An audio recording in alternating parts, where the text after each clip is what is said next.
Y una vez más, buenos días. Esta es la clase del jueves de geografía. El tema de hoy es desarrollo sustentable, recursos naturales y desastres en general, desastres en general.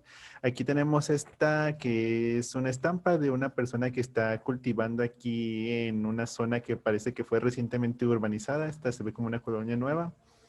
Aquí se ve que está aprovechando lo que tiene la tierra y aquí se ven ya lugares que ya están más avanzados, que ya está creciendo, ya están aquí las terrazas listas para, pues espero yo, por lo menos para regar también. Y aquí al fondo se ve que tiene un paisaje natural con cerros y toda la cosa. Me pareció una muy buena estampa para ejemplificar lo que vamos a ver ahorita. Pues bueno, a la hora de identificar las características de un clima, unas cosas que tenemos que tener en cuenta es la latitud, qué tan cerca está algún lugar del Ecuador y qué tan cerca está de los polos de la Tierra. Y pues el Ecuador suele tener climas más cálidos porque es en donde le da la mayor cantidad de luz del sol y pues ya mantiene más o menos calientitas esas partes. Caso contrario ocurre cerca de los polos, en donde están más alejados de la luz del sol y pues ya todo el mundo sabemos que están cubiertos principalmente de hielo y nieve. Después, otro factor importante a considerar a la hora de determinar el clima de un lugar es qué tan cerca o lejos está del mar. Ya los lugares que están lejos del mar suelen estar sujetos a muchos cambios de temperatura bastante bruscos. En cambio, las costas, al estar cerca del agua, esta regula sus temperaturas. Por ejemplo, si es una época del año calurosa, el mar suele estar un poquito más frío porque suele mantener una temperatura constante y enfría el clima de la zona. Y ocurre lo contrario, si es que empieza a hacer mucho frío en esta zona, el mar suele estar un poco más cálido por lo general y empieza a calentar la zona. Otro factor importante es la altitud. En este caso, pues entre más alto esté un lugar, va a ser menor la presión atmosférica, va a haber menor disponibilidad de oxígeno y va a ser más frío. Y a la inversa, entre más cerca esté algún lugar de la costa, va a ser más calor, va a haber más disponibilidad de oxígeno y va a ser mayor la presión atmosférica. También otro factor importante es si se encuentra en, bueno, el relieve de los alrededores. Si es un lugar que está, por ejemplo, rodeado de cadenas montañosas, por lo general está protegido de los vientos y de las tormentas fuertes, pero también suele recibir una menor cantidad de luz de día. Algo así como aquí en Cihuatanejo, que se hace de noche bastante rápido porque luego el sol tapa, bueno, los cerros tapan el sol bastante temprano. Y pues bueno, ya primero mencionamos el clima polar, que pues se caracteriza por tener grandes plataformas de hielo, por no tener prácticamente lluvia, cae pura nieve directamente o aguanieve, y por tener bastante fauna adaptada al clima frío y por tener muy poca, pero o escasa o nula vegetación. Después está cerca de los polos está la tundra, que es en donde hay masas de hielo también grandes, predomina más que nada la nieve y el hielo, pero hay poca vegetación, no suele ser muy abundante, pero sí hay lo suficiente como para sustentar unos cuantos grupos de herbívoros en la zona. Después está la taiga, que se caracteriza por tener mayor disponibilidad de agua líquida, entre paréntesis, o entre comillas, mejor dicho, por estar poblada por bosques de coníferas y esas, bueno, las coníferas son básicamente pinos y por tener algo de fauna un poco más grande como ciervos y renos. Después está la alta montaña que como les mencionaba antes tiene menor disponibilidad de oxígeno, menor presión atmosférica, tiene también poca cantidad de lluvias. Bueno, en el caso de las montañas más elevadas, en los picos no hay mucha lluvia porque no alcanzan a llegar hasta allá las nubes. Y por lo general no es un lugar muy apto para vivir. Después, ya acercándonos un poco más al Ecuador, vemos lo que es el clima ecuatorial. En el caso del clima ecuatorial, pues como dice su nombre, es entre más cerca estamos a la línea del Ecuador, que pues graciosamente pasa por el país de Ecuador. También esta está delimitada por el trópico de Cáncer en el norte y por el trópico de Capricornio al sur. Se suele caracterizar por tener una gran cantidad de flora y fauna diferente y también por tener climas predominantemente cálidos, a menos de que haya algún otro factor como una cadena montañosa que se le atraviese. Y pues bueno, entre los climas ecuatoriales está el de la selva. En la selva pues hace bastante calor, Hay más abundante lluvia y se caracteriza principalmente por tener una gran diversidad de flora y fauna. Como aquí se ve un montón de plantas y aquí está este pequeño tucán. Es algo parecido a lo que hay por aquí en Zihuatanejo, que pues si uno se acerca un poquito más a las partes ya de más selváticas o verdes de la zona, se encuentra con paisajes parecidos a este. Después, con estos mismos climas, ya un poquito más al norte, cerca de donde está la zona de los desiertos, está la sabana. Todavía al principio en el límite de las zonas ecuatoriales está la sabana y aquí se caracteriza por tener grandes extensiones de pastizales, matorrales, un clima predominantemente cálido y seco, pero también se pueden presentar monzones o lluvias estacionales. Después está, este no ocupa tanta presentación, es el desierto. Se caracteriza porque tiene una variación de temperaturas bastante grande. Puede hacer muchísimo calor y puede hacer muchísimo frío en el mismo día. Se caracterizan por tener un clima bastante estable. No suele haber mucha lluvia en estos lugares, pero sí la variación de temperatura es bastante grande. Este es el desierto de Sonora, por ejemplo, aquí en México. Así es como se ve en verano, bastante cálido, la verdad, y es uno de los desiertos más húmedos del mundo, por eso sí hay algo de vegetación. Pero en invierno puede llegar a haber variaciones de temperatura bastante grandes, que de repente hace un montón de calor y en la noche se congela el desierto, por decirlo de alguna cosa. Ya al siguiente día se empieza a descongelar y vuelve a iniciar el ciclo. Sí, es muy fácil que te dé gripa viviendo aquí porque estás cambiando de frío a calor a cada rato. Después está uno que es un poquito menos conocido, que es la landa, que es un clima que ya está un poquito más al norte, está arribita del trópico de Cáncer. Y este tipo de ecosistemas que se desarrollan aquí son conocidos porque tienen una gran cantidad de niebla y vientos relativamente fuertes y abundantes durante todo el año. Aquí pues la niebla y los vientos impiden que se desarrollen plantas muy grandes y pues por eso la mayor parte son pequeños matorrales, arbustos y estas cosas que parecen como pastizales. Después otro tipo de clima que está por la zona es el Mediterráneo. Este se conoce por ser cálido normalmente la mayor parte del año, con inviernos un poquito suaves, no tantas lluvias, nada más lluvias estacionales y por tener plantas que son verdes todo el año o de hoja perenne, como se les conoce. Este tipo de clima se suele encontrar en lugares que están cerca de grandes masas de agua contenidas entre continentes, por eso se llama Mediterráneo. Un ejemplo, pues es el mar Mediterráneo. Toda la costa interna del mar Mediterráneo tiene clima mediterráneo. Es bastante bueno para las uvas. Y pues bueno, ya pasando por la parte de desarrollo sustentable, vamos a lo de economía y medio ambiente. Primero iniciamos definiendo lo que es la clase media. La clase media es aquella que pues ya en números duros son aquellas personas que ganan más de $11 al día. Bueno, 11 o más.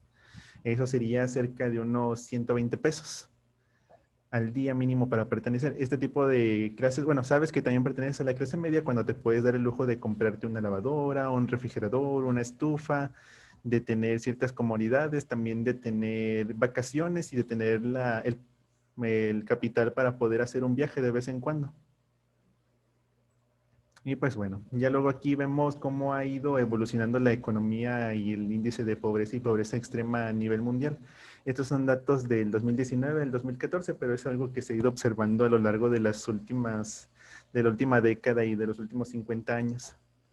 Aquí pues podemos ver algo bastante bueno, que cada vez va disminuyendo más la pobreza y la pobreza extrema.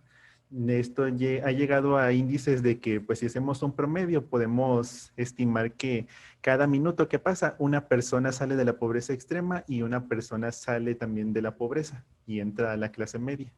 Es así como de que si quisieran hacer ahorita el experimento, pues en esta época o en esta era de la humanidad, cada minuto una persona está saliendo de una situación mala para estar a una mejor. Y pues bueno, ya que vemos que hay tanto progreso económico y que las personas están cada vez mejor, la gente se empieza a preocupar por otras cosas, porque cuando la gente tiene más dinero, por lo general empieza a comprar más y eso genera más basura y el otro problema es que pues empieza a consumir en teoría más recursos. Y pues sí es algo común o bastante fácil de imaginarse, que pues si tengo más dinero me voy a comprar más cosas, voy a generar más basura, las voy a tirar, las voy a dejar de utilizar y así también yo, así como mis vecinos y todos mis conocidos.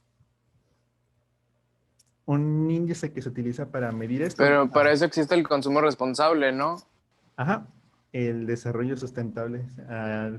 Digo que para eso, no Ajá. digo que para eso existe el consumo responsable. O sea, deberíamos de ponerlo en práctica pues para que no pase eso.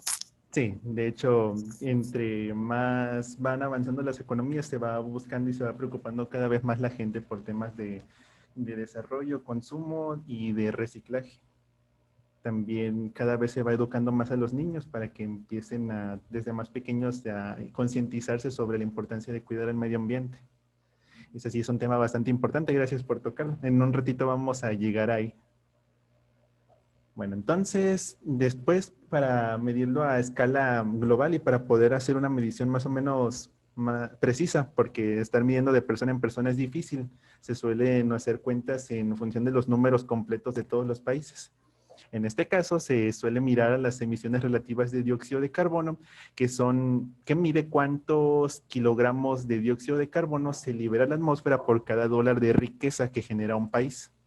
No sería como de que si todo el país generó, o en el país por cada dólar de riqueza que se generó, ya sea por trabajos, por crecimiento de la economía, por creación de bienes o por comercio, se liberan tantos kilogramos o gramos de dióxido de carbono. En resumen, porque cada actividad económica consume un poco de dióxido de carbono, desde generar la electricidad, que pues consume diésel y libera emisiones, bueno, todo lo que consume electricidad, de hecho. Ya, por ejemplo, ahorita están diciendo que están poniendo de moda los bitcoins, que hacer una transacción de bitcoins genera quién sabe qué tantos dióxido de carbono, que se compara de que cada persona que tiene un monedero es como si tuviera prácticamente un carrito por toda la electricidad que consume.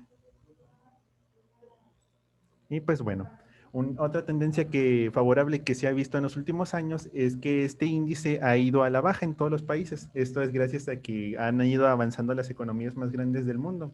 Y aunque pareciera que siguen incrementando sus emisiones, también no debemos de olvidar que sus poblaciones se siguen incrementando. Las de algunos de estos países se han hasta cuadruplicado. Pero por suerte, en lugar de que se cuadrupliquen también sus emisiones de dióxido de carbono, se ha visto que se han ido desarrollando tecnologías y también prácticas que van disminuyendo los índices de contaminación. Por ejemplo, en Estados Unidos, de 1960 a 2014 se vio una disminución del 64%. Esto quiere decir que se volvieron un 64% más eficientes a la hora de generar riqueza sin generar contaminación. En el caso de la Unión Europea y Japón fue del 54% en un periodo entre el 91 y el 2014. Y en el caso de China fue de un 75% en un periodo de 40 años. Eso quiere decir que estos países han sido capaces de innovar y de cambiar sus culturas a tal punto en el que a pesar de que siguen generando más riqueza, también hacen el esfuerzo por cada vez contaminar menos a la vez que se enriquecen. Y pues esto es una tendencia a la larga. Estos números van incrementando y todavía siguen creciendo hasta el día de hoy. Se espera que dentro de poco lleguen al punto en el que empiecen a hacer contaminación negativa o empiecen a capturar por cada vez que van haciendo sus actividades productivas. Esto también otra cosa que debemos de analizar es que cuando una sociedad empieza a salir de la pobreza y todos sus habitantes alcanzan como un conjunto, un cierto nivel de bienestar, ellos empiezan a preocuparse pues por su propio medio ambiente, empiezan a ver de que pues qué le voy a dejar a mis hijos, también empiezan a educar a sus hijos y empiezan a crear más y más programas e incentivos para desarrollar innovaciones que puedan beneficiar al medio ambiente y empiezan a surgir programas como estos en donde se les enseña a los niños desde muy pequeños que tienen que pues empezar a limpiar los lugares que ellos se encuentran y a no dejar la basura tirada por ahí. Y a la vez también últimamente ocurre que los niños le terminan enseñando a sus padres, por ejemplo, en algunos casos. Sí, es un fenómeno bastante bonito y la verdad a mí me parece pues algo maravilloso y algo digno de celebrarse. Pero para ello es importante que todos estemos bien porque si una persona está preocupada por cómo va a vivir el día a día o si no tiene la certeza de qué va a comer mañana, va a ser muy difícil que se pueda preocupar por cuidar el medio ambiente o por exigirle a su gobierno que implemente medidas para que empiece a mejorar la situación. Aquí podemos ver una comprobación de esto en este mapa que tiene el índice de desempeño ambiental que mide qué tan bien administra un gobierno sus reservas de agua, el aire que respiran sus habitantes, sus reservas de recursos naturales y en general también los bosques. En este caso, pues vemos que los países desarrollados que implementan este tipo de medidas o que ya alcanzaron cierto nivel de bienestar se pueden dar a la tarea de cuidar su propio medio ambiente. Aquí vemos pues países avanzados como Australia, Estados Unidos, Canadá, una muy buena parte de Europa. Y pues los países que todavía están en vías de desarrollo no han tenido la oportunidad de preocuparse tanto por esos temas. Y pues ahí encontramos pues al centro de África, a la India y pues México que está casi saliendo, ya casi da el brinco a los países que contribuyen más al bienestar del planeta que a la contaminación. Y pues ya finalmente esto nos deja con el pequeño resumen de que una de las mejores maneras para superar los retos ambientales y de producción y para el cuidado del medio ambiente es educar tanto que como se pueda a la educación, a la población para poderles dar más oportunidades a todos los demás, combatir la pobreza y fomentar la inversión en nuevas tecnologías y prácticas que puedan disminuir bueno, el impacto que tenemos nosotros en este planeta. Ya, bueno, entonces ahora pasamos a la primera parte de la actividad del día de hoy, que pues es un video que ya viene con bastantes de estos temas, pero ya ahora sí mejor desglosados que lo que los expliqué yo. Igual esto lo podrían contestar nada más con lo que les acabo de contar y todavía tener una calificación aprobatoria, pero en caso de que se les haya olvidado algo a ustedes o que se me haya pasado a mí, les recomiendo que vean el video. Ya en la segunda parte ya vemos más sobre los ecosistemas y sobre los diferentes paisajes de la Tierra. En este caso, pues tiene un acento bastante español marcado, no sé si lo vayan a entender bien, pero también explica a mayor profundidad lo que les acabo de decir ahorita. Igual lo mismo, si me pusieron atención y tienen buena memoria, deberían de poder contestar esto por lo menos para pasar con un 6 o un 5-7. Y ya en la tercera parte, ya aquí comprimí la parte de seguridad porque es algo que han visto muchas veces, espero yo. Espero que les sirva de utilidad este video. Viene más o menos unas guías generales de qué hacer en caso de que un desastre natural sea inminente o de que ya esté ocurriendo. Ya aquí nada más les pediría que me pongan un comentario sobre si alguna vez han tenido que aplicar alguna de estas medidas o sobre si no han tenido la oportunidad de aplicarlas o en todo caso, pues alguna anécdota de que se les haya ido de que pues hubo un incendio y salí corriendo a ver qué había sin llevarme el extintor o una anécdota por el estilo. Muy bien, entonces creo que ya todos pusieron asistencia. Voy a pausar la grabación.